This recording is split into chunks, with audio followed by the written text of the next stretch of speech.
আল্লাহ খুব যেভাবে আল্লাহ রাহি ওইভাবে আমি আল্লাহর কাছে হাজার শুকরিয়া আদায় করি। আল্লাহ খুব সুযোগ আছে। আমার চোখ যদি কান্না হইতো আমি তো কামাই করে করতাম না। এটা হ্যাঁ, ঠ্যাং হ্যাঁ। যদি নিলে হইতো তাহলে তো আমি কামাই করে খেয়ে করতাম, তাহলে আমি গরিব হইতাম। ফজরের নামাজ পড়ে আসি, আবার জহরের নামাজ এই যা পড়বো। হ্যালো বাংলাদেশ, কেমন আছো সবাই?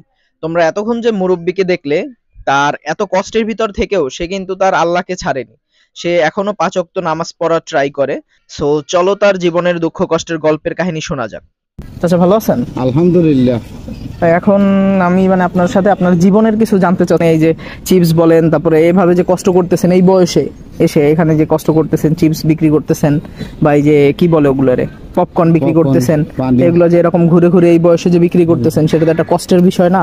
আল্লাহ আমার বেচায় 100 চাল কিনে খাই। হুম। এই তো আল্লাহ বাড়িঘর নদীতে ভেঙে গেছে, কিছু নাই। এই দেশে থাই ভাড়া মারা থাই কাঠগোড়া, তাতে এই কষ্ট করে এনে বেয়েছে আমি দেশের বাড়ি কোথায় আপনার? দেশের বাড়ি হলো দৌলতপুর থানা। ওই যে কইলাম, দৌলতপুর থানা। এটা কি মানিকগঞ্জের ভিতর পড়ছে? মানিকগঞ্জের ভিতরে। আচ্ছা আচ্ছা। তো মানে এখানে আসার গল্পটা যে আপনি বললেন কিছুক্ষণ আগে আমাকে, যে কষ্টের কিছু ঘটনা আছে যার জন্য আপনি আজকে এখানে, তাই ওই না? তো বাড়িঘর সেইটা নদীতে সেইটা কিছু মানে শেয়ার করেন, একটু শুরু থেকে বলেন আমাদেরকে। বাড়িঘর নদীতে ভেঙে গেল, মানে কি করে খামু এখন? এই যে এই দেশে আইসিয়া এগুলো বেঁচে কিনে খাই। ওই যে 100 চাল কিনি, এত একটা ডাল কিনি, একটু কাঁচামরিচ কিনে এইটা করে আল্লাহ খাওয়ায়। তার আগে কোথায় ছিলেন? তার আগে দেশে আসছিলাম। দেশে বলতে মানিকগঞ্জ ছিলেন? হ্যাঁ, মানিকগঞ্জ। আচ্ছা আচ্ছা। বাড়িঘর নদীতে ভেঙে গেল, থাকুন এখানে কত বছর ধরে আছেন? 5-6 বছর। ৫-৬ বছর ধরে এরকমই এখানে আপনি হ্যাঁ, সব এখানে বিক্রি করে- করতেছেন এগুলো? বিক্রি করি। ওনার পোলাপান বাচ্চা কাচ্চা কয়জন? 2 ছেলে 1 মেয়ে। 2 ছেলে 1 মেয়ে। তারা? মেয়েটা সবার বড়, ছেলেটা একটু চা পান বেছে, আর একটা একটু স্কুলে লেখাপড়া করে। ছেলে চা পান বিক্রি করে? কোথায় বিক্রি করে? ওই কাঠগোড়াই। আর ও কি বড় নাকি? ওই তো বড়। আচ্ছা। আর আর এক ছোট আরেক ছেলে ছেলে লেখাপড়া করে। লেখাপড়া করে? আচ্ছা, তাকে লেখাপড়া, আর বড় যে ছেলে ছিল তাকে লেখাপড়া করাননি?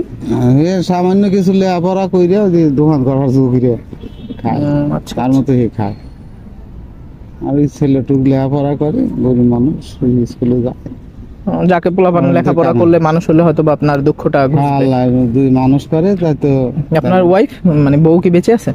হ্যাঁ, আল্লাহ বাঁচা রাখছে। ও অসুখ। অসুখ না? অসুখ। আচ্ছা। তার পরবর্তীতে যে আপনি যে এই ব্যবসাটাই বেছে নিলেন কেন? যে অন্য কিছু তো করতে পারতেন, অন্য টাকা কোনো পয়সা ভাবে। নাই, কিছু নাই, এই তো গরিব মানুষ।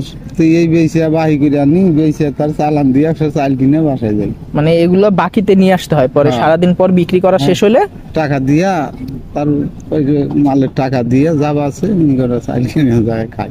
ও আচ্ছা। এই তো, আর তাহলে কি? অনেক কষ্টের একটা ঘটনা। আল্লাহ একটু, যাক, উপরওয়ালা যেভাবে নেন, যেভাবে দিন আল্লাহ পার খুব করেন। সুখে রাখছে। এখন কি পজিশনে আছেন আপনি? এখন যে আছেন, আল্লাহ আমার শরীর ভালো রাখছে, তুই কাম কাজ করি। কাজ করে খাচ্ছেন এখন? যাক, ভালো। আমার কিছু নাই, দেশও কিছু নাই, এ দেশও কিছু নাই। যখন ভাঙ্গনে ভাঙলো, আপনাদেরকে সরকারি সাহায্য বা অন্য কোনো তরফ থেকে কোনো সাহায্য পাননি না, আপনারা? কিছু দেয় নাকি আমাকে? কোনো সাহায্য পাননি?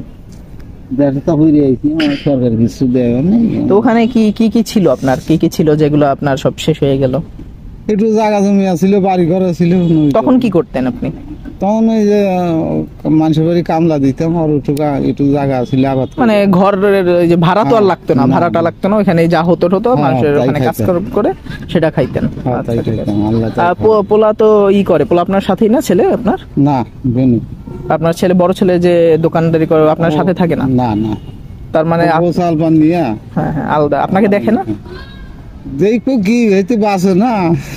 না, তারপরও একটু চা একটা পান যে কিনে, আপনার একটা সিগারেট বেচে বাসা ভাড়া আপনি দেয়। বাবা হিসাবে যে আপনার যে ছেলের তো একটা কর্তব্য থাকে বাবার প্রতি, যে হ্যাঁ, আপনি এখন আজকে এসব বিক্রি করতেছেন, এরকম আমি ও রোদের যে- মধ্যে খাটতেছেন। আমি কই, ও যে খাইতেছে না, ওইতে আমি খুশি। এ যে ধোয়া না লাগে, দিবার গেলে তো আমি দিম কথা।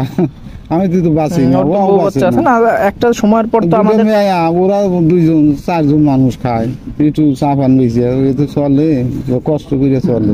তাহলে তো ওখানেও তো কষ্ট আছে। আমার এই যে ছোট্ট ছেলেটা যে হাই স্কুলে লেখাপড়া করে, যদি আল্লাহ একটু মানুষ করে দেয়, আমি তো জামুই ছিল দুনিয়া থা। আমি তো হ্যাঁ, সবারই যেতে হবে একদিন না একদিন, আমার সবাইকে কর্তব্য যেতে হবে। যেটুক আমি যদি করে দেওয়া পারি, এইটুকুই আর কি। এখানে তাহলে ডেইলি আপনি কিরকম কি বেচা কিনা হয় আপনার? ডেইলি কত টাকার কি বিক্রি করতে পারেন?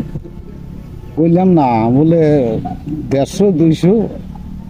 কামাই করিয়া আমার থাই 150-200 মানে থাই। রেগুলার বিক্রি হয় কত? ওটা ঠিক নাই, 200 হয়, 300 হয়, 400 হয়, 500 হয়, এর উপর তাই ডেইলি এভারেজে আপনার মনে করেন যে একটা গড়ে আপনার কত টাকা ইনকাম থাকে রেগুলার? কিছু থাকে না, প্রতিদিন 1 টাকা তো ইনকাম থাকে না আপনার? কিছুই থাকে না। তো কইলাম না, একটা চাল কিনি, একটা ডাল কিনি, দেন না চাইলের দাম কি? হ্যাঁ হ্যাঁ, চাল একটু ডালের তরকারি তো না কিনলে খামো কি যায়?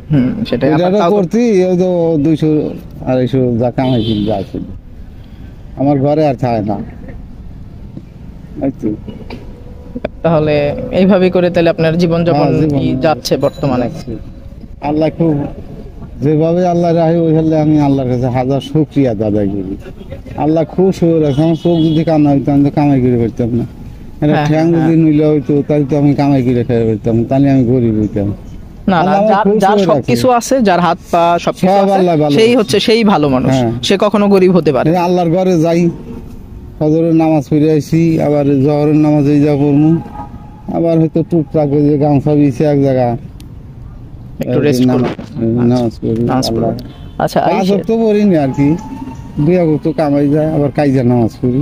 তা আপনি এই ব্যবসাটা কয়টা থেকে কয়টা পর্যন্ত করেন? এটা কয়টা থেকে কয়টা সন্ধ্যা পর্যন্ত থাকেন? পর্যন্ত, সন্ধ্যার পরে আর খাই না, বুড়া মানুষ দেই না, যাই ফিরে সন্ধ্যার পরে আর থাকেন না? না, আর আপনার স্ত্রী উনি কি করেন? কিছুই করেন না, উনি বাসায় থাকেন অসুস্থ। তো ওনারও তো একটা চিকিৎসার যে ভার বলেন, তারপর ওষুধ কেনার যে টাকা, সেটাও তো আপনার কিভাবে ম্যানেজ ওই করেন? যে পোলা বড় পোলাই দেয়, বড় ছেলে এইটা দেয়? বড় ছেলে। তাহলে তো মোটামুটি আপনাদের সাথে বড় ছেলে দেখে যতটুকু পারে, চেষ্টা যেটুক করে। পারে ওইটুক দেখে, ওই যে মায়ের ওষুধ তুই দেয় কিনি, এমন অসুখ হয়েছে তার হাইব না। কি হয়েছে ওনার? এই আমার মনে হয় যে ক্যান্সার হয়েছে, 2বার করে অপারেশন হয়েছিল, ওই নারীটা বাঁধতে দিছে না, রক্তটা চলাচল করে না, হারে না। তাহলে আপনার খাওয়া দাওয়া, রান্না বান্না এসব কি রান্না বান্না তুই বড় বেটার বই করে দেয়। একসাথে থাকেন আপনারা? না, 2 সাথেই একখানে, মানে জায়গা বাসা পাশাপাশি হ্যাঁ, হ্যাঁ। এরকম?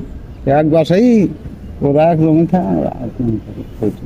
তা আপনি যদি আজকে মনে করেন একদিন পড়ে থাকলেন, যদি কাজ না করতে পারলেন, সেক্ষেত্রে ওই- আপনার বড় ছেলের বউ তারা তো আপনাদেরকে দেখবে। ওই যে একজন দেখে, না, আল্লাহ সে তো সবার উপরে আসেনি, কিন্তু এখানে তার আপনার বড় দেখে। ছেলে ওরা দেখে তো নাকি? যদি নাই বুঝার পারি তাহলে হয়তো এর কাছে থাকলে কিছু দেয়, এইভাবে চলে আর কি, আল্লাহ চালায়।